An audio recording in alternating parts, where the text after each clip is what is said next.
최근 가장 NBA에서 갑론을박이 있었던 얘기를 꼽자면 유타 재즈의 센터 고베어의 계약일 것이다. 루디 고베어는 이번 계약으로 5년 205밀, 한화로 2268억 3250만원 규모의 계약을 성사시켰다. 대부분의 사람들은 이 재계약에 대해 오버페이, 즉 비싼 가격으로 계약을 했다고 생각했는데 과연 이번 고베어의 계약이 비합리적인 계약이었을지 알아보자.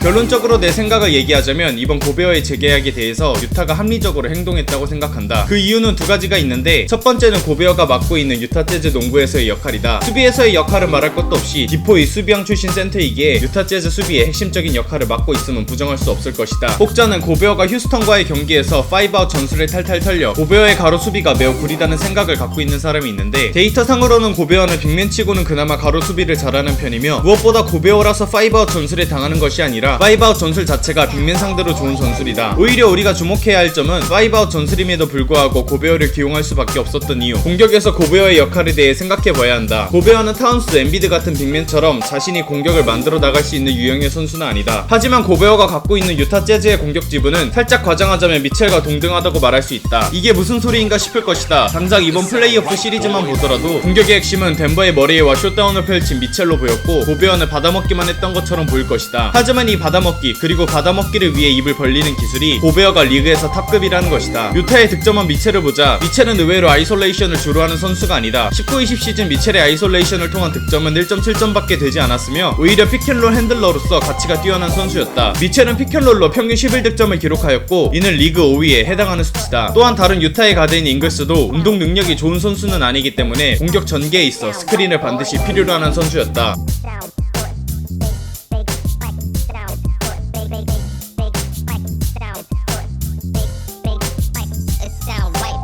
즉 유타 재즈는 스크린을 통한 플레이가 공격의 핵심이었고, 고베어는 이 스크린을 매우 잘 서는 선수였다. 고베어의 스크린 어시스트는 19-20 시즌 리그 2위를 기록하였으며 피켄롤 상황에서 받아먹기 득점은 리그 5위로 말 그대로 피켄롤에 최적화된 선수였다.